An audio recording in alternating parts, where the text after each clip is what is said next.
ایک لفظ بڑا عام ہے پر بڑا ضروری ہے جس کو ادب کہا جاتا ہے۔ ادب تمام اعمال کو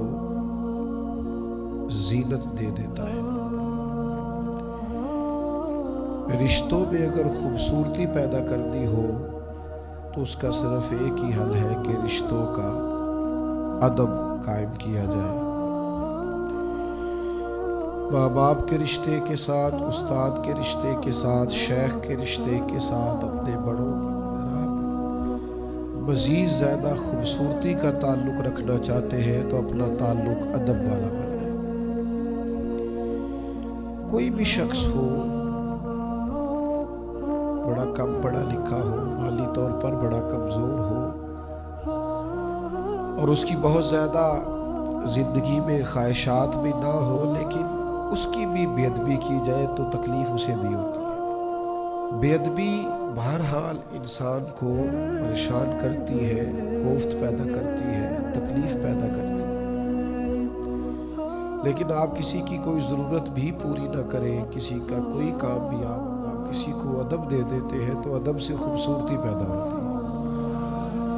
اور یہ جو ادب ہوتا ہے یہ انسان کی تعلیم کا بھی پتہ دیتا ہے،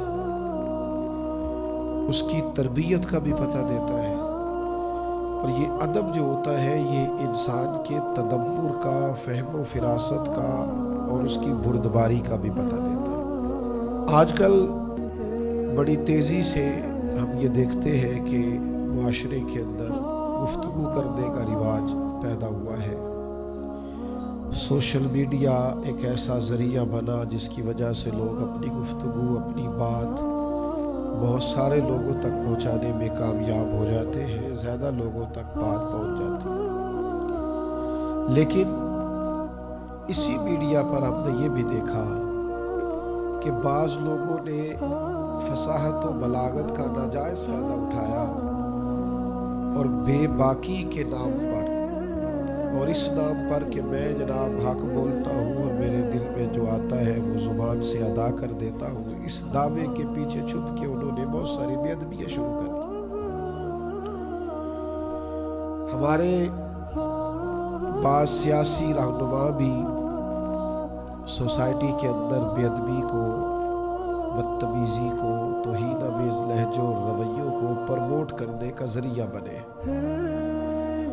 انہوں نے بھی اپنے مخالفین پر جو اعتراضات کیے وہ بڑے غیر سنجیدہ، بڑے کمزور اور اپنے وقار سے بڑا نیچے اتر کر انہوں نے وہ سارے معاملات کیے۔ کسی شخص سے اختلاف ہو جانا ایک بہت بڑی بات نہیں، ہو جاتا ہے، اور رائے کا اختلاف تو حسن ہے۔ قبرستان میں اختلاف نہیں ہوتا اس لیے کہ وہاں سب مردے ہوتے ہیں، باقی جب تک لوگ زندہ ہوتے ہیں بہرحال کسی کی رائے بھی کسی کی رائے سے مختلف ہو سکتی، لیکن اس اختلاف رائے میں کبھی بھی بے ادبی کا پہلو پیدا کرنا، سامنے والے کی توہین کرنا، آپ بڑی مضبوط دلیل کے ساتھ اپنا معافی ضمیر بیان کریں، اپنی رائے بیان کریں، اور اپنی رائے پر جو آپ دلائل رکھتے ہیں وہ دلائل آپ بیان کریں، لیکن لہجے کو کبھی آوارہ نہ ہونے دیں، انداز کبھی سطحی نہ اختیار کریں، آپ کی گفتگو میں کبھی کوئی بازاری جملہ نہ آئے۔ آپ بے شک اپنے شدید مخالف کے ساتھ بھی گفتگو کریں، لیکن اس وقت بھی آپ کے مزاج کی شائستگی اور آپ کی طبیعت کا ادب اور آپ نے جو اپنے بزرگوں سے فیض اور تربیت پائی ہے وہ چھلکتی ہوئی دکھائی۔ صلی اللہ تعالی علیہ وسلم پوری کائنات کے رسول ہیں، جنوں اور فرشتوں اور انسانوں کے رسول ہیں، یہاں تک کہ نبی پاک اور رسولوں کے بھی رسول ہیں۔ نبی رحمت صلی اللہ تعالیٰ علیہ وآلہ وسلم کی تشریف آوری سے انسانوں کو انسانیت کا پتہ چلا، اخلاق سے آگاہی نصیب ہوئی۔ حضور علیہ الصلوۃ والسلام ہی کی تشریف آوری سے لوگوں کو